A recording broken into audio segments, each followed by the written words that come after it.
Welcome to another edition of Our City, and I'm pleased to be joined on this week's show by Miss Susan Brooks, who is the CEO of Girl Scouts Heart of New Jersey.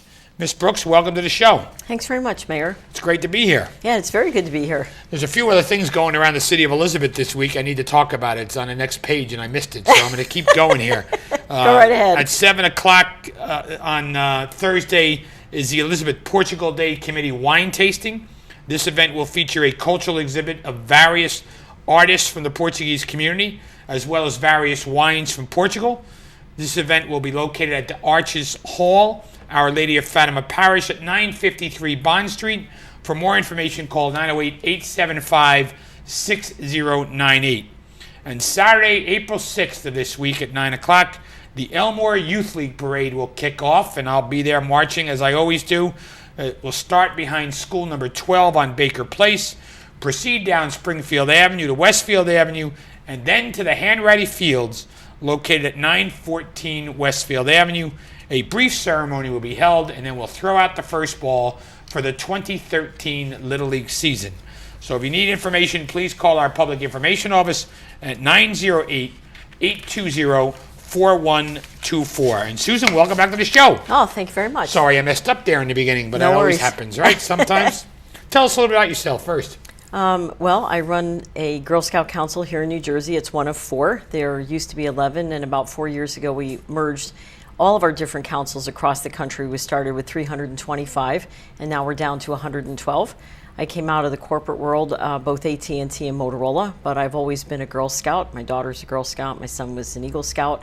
So a lot of scouting in our family. And Susan, you were a Girl Scout, you said? I was, yeah. And well, still am, but yes. Still am, but did you rise to the rank of Gold Award since you... Well, I did first class, which was the predecessor to the Gold Award. So Right. if you go back a number of years...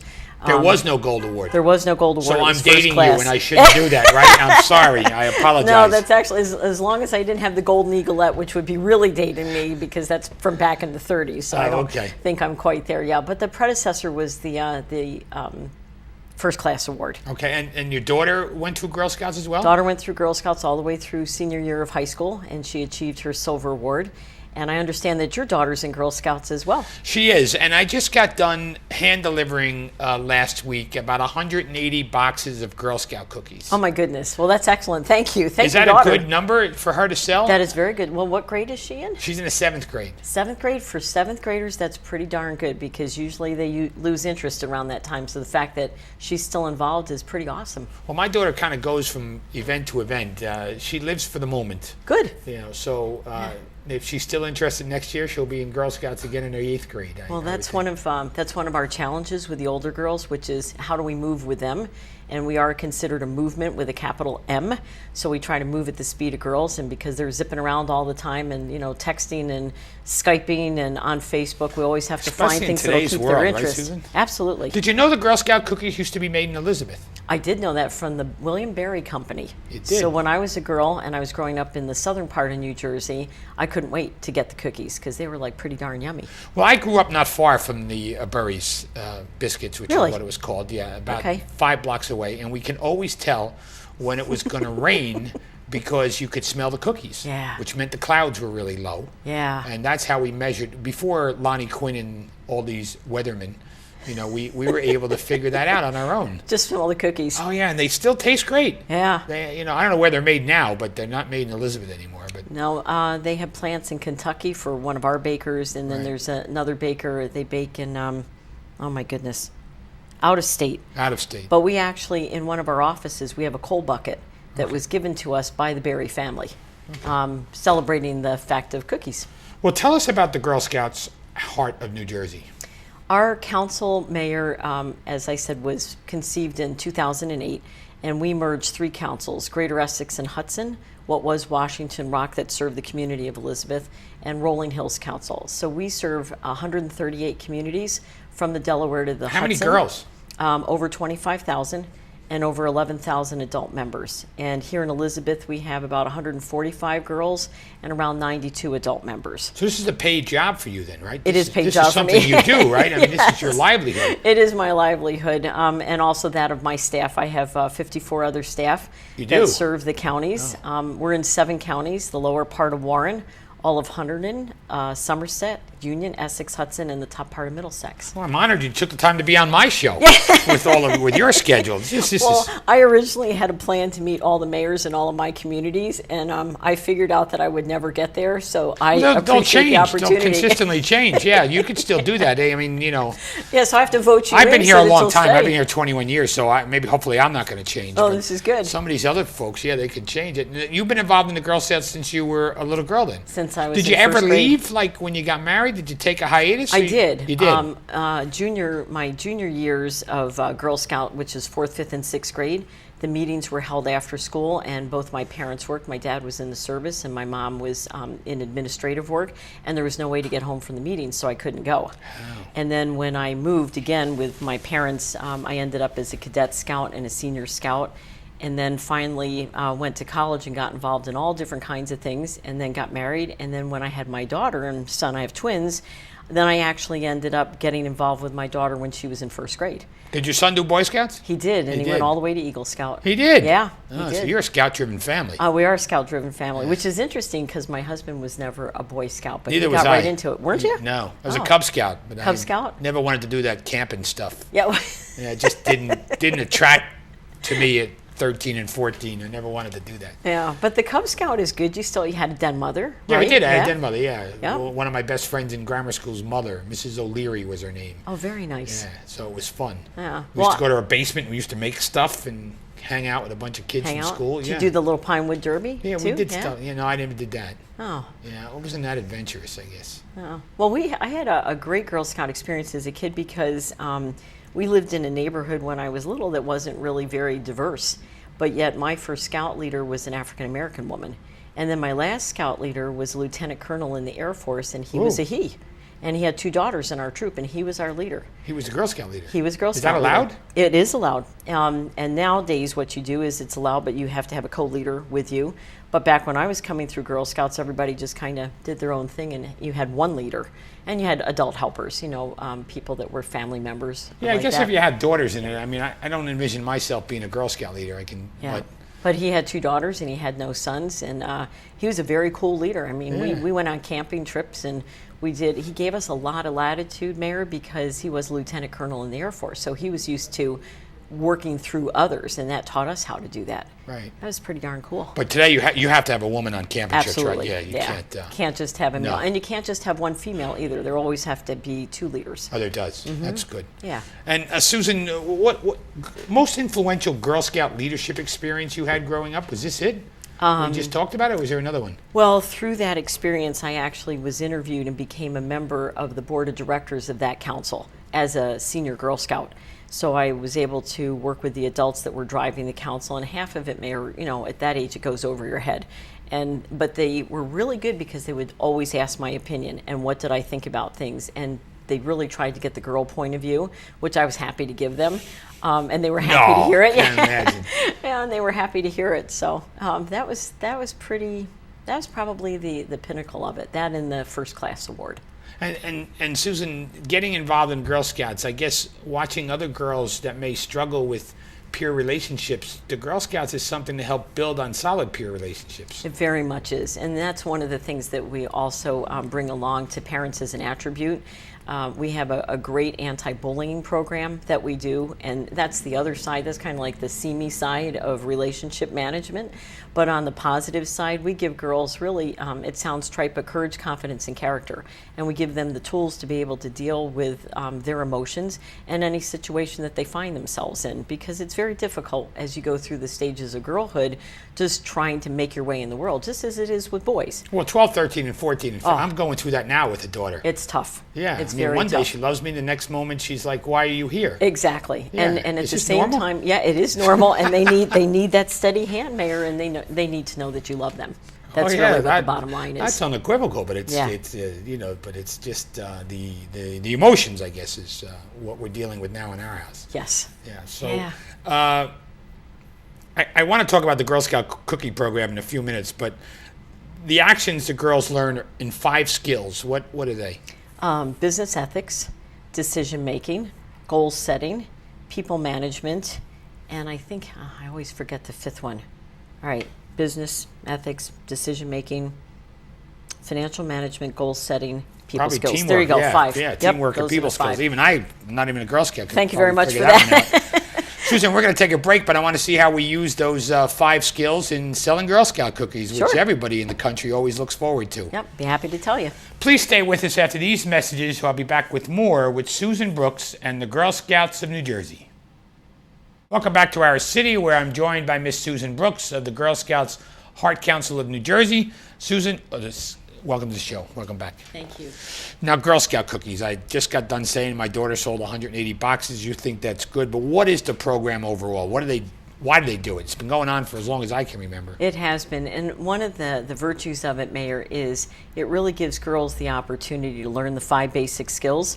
Many times people think, well, they're just out there schlepping cookies and shilling cookies, but when you're a brownie or you're a junior, or even if you're an older Girl Scout like your daughter, they have to go up to people and say, would you like to buy this product? They have to tell them the attributes of the product. They have to understand why they're selling. But it's an easy sell because everybody eats these things, right? It is, but you'd be surprised at how many people are on diets or they don't want to buy it. At which they're time they diabetic can, or something. Diabetic, so then the girls can do a gift of caring, which in our council goes to Operation Shoebox. So they pack up the cookies and they send them overseas to the troops. But it really gives girls that self-confidence to be able to say, well, what do we as a troop want to do with the money once we raise it? What's our goal? So they have to set that. How do I collect the money? And if it's $4 a box, then what happens to the money? How much does the troop get? How much has to go to council, to the baker? So they learn all of those skills, and they really learn to think about the way to someone's stomach or to their heart or to their pocketbook. Do you keep track of how many are sold throughout the country or the world? Oh, sure. Are they like McDonald's, billions sold or what? Yeah, except we don't have arches. Yeah, but, exactly. In our council last year, we sold over 1.3 million. Wow. Nationwide, the dollar sales for cookies from all the councils were over 749 million.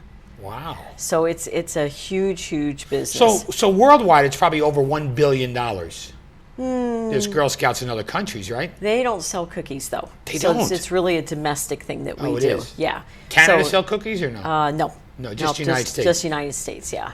So they raise funds in other ways. Right. But that's also the operating money that the girls use in the troops at the troop level. And across our product sale for cookies, we actually give the troops back close to $1 million.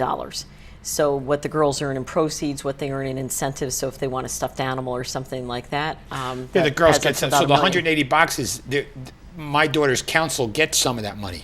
Her troop, yes. Her troop, I Her mean. troop will get some of those proceeds, and then she can also earn different prizes and awards based upon what she sold. So I think at 180, she gets at least a really cool bandana, and I just think what we she need. goes into a drawing for something else too. So, and then if she sells cookies during the booth sale time, then the troop gets those proceeds. So there's a lot of ways for troops to make money to fund things that they want to do that are fun.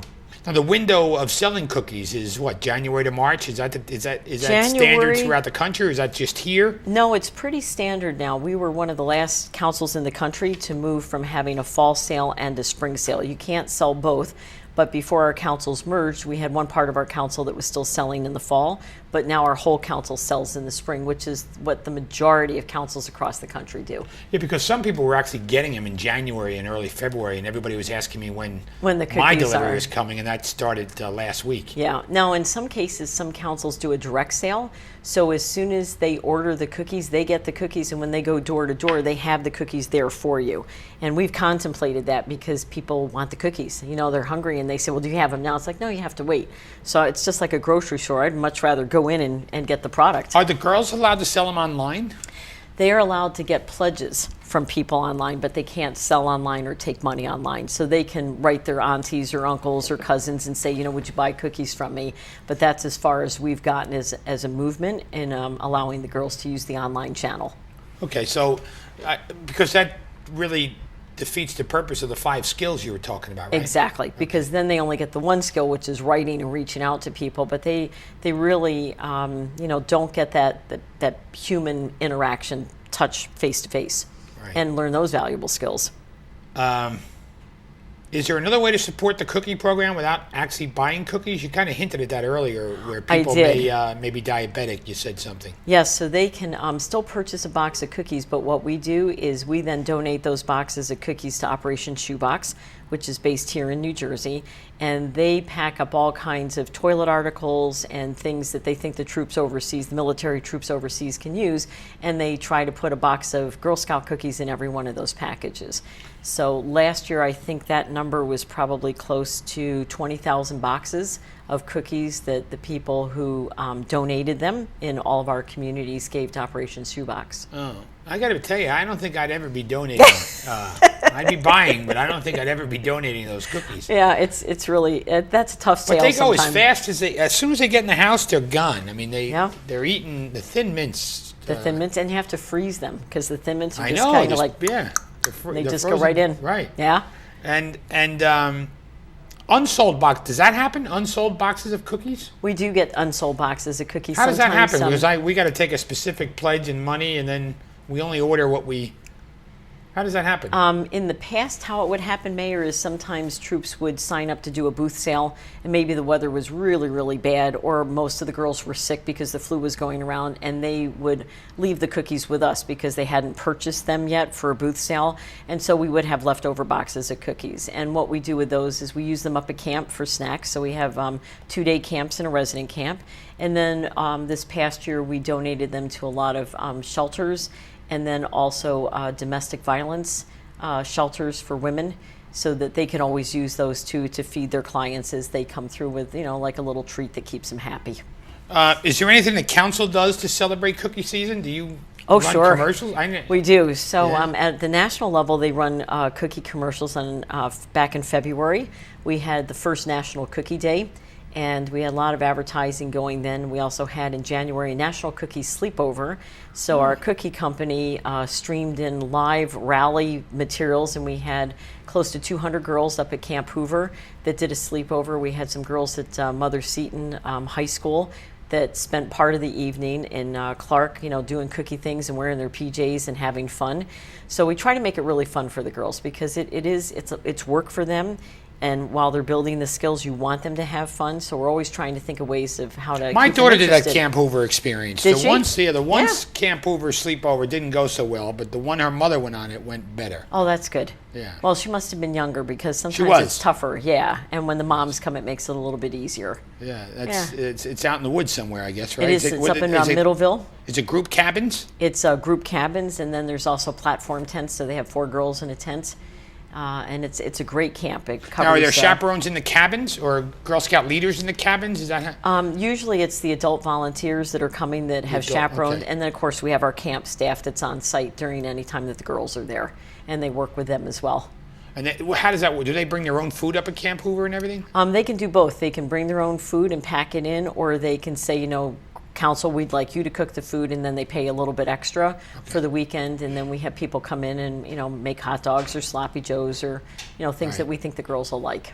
Okay, we've talked about cookies in camp. What other programs do the girls participate in through Girl Scouts? Well, our whole program is a program, the Girl Scout Leadership Experience. So we run about 100 programs a year and different sessions of them, and they range from girls being able to take care of pets to cooking to STEM, science, technology, engineering, and math. We ran a really large program back in the fall with the Stevens Institute of Technology, and we had Dr. Pamela Conrad, who's a microphysicist, biologist person from NASA, and she worked on the Mars rover landing and Curiosity landing. So she came in to talk to the girls about what it was like to be a woman in science. So we do a lot of that kind of programming too, that the girls can come and attend. And do the girls have a favorite? Do you judge what they like the most? They have 2. One is cooking. They love to cook. And then the other one is animals. I mean, if they could, well, we wouldn't want them to cook animals. No. But if they wanted to cook if they wanted to cook for animals, that would probably be their optimum program. Really? They love taking care of animals. How can the community become involved with Girl Scouts of New Jersey? Many different ways. The first, of course, is to become a volunteer. Either with a troop or even to run some of the programs, because we're always looking for people to give us their expertise. Donations, of course, are always appreciated. And one of our big initiatives right now, Mayor, is called To Get Her There.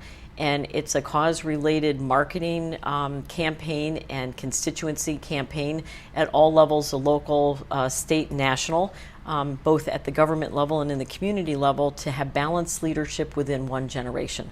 And Susan, if somebody wanted to donate or they had any questions on the Girl Scouts, who would they call? How would they contact you, through a website or a phone call? Website, www.gshNJ.org, or our phone number is 908-518-4400. Susan, I want to thank you for taking the time to join us on the show and Thank share you. with us about the Girl Scouts of New Jersey. Yeah. It's been very interesting for me. Thanks for having me. Especially the father of a Girl Scout. Exactly, I love it. Thank you you. so much. For Susan Brooks, I'm Chris Bolwage, and we'll see you next week on another edition of Our City.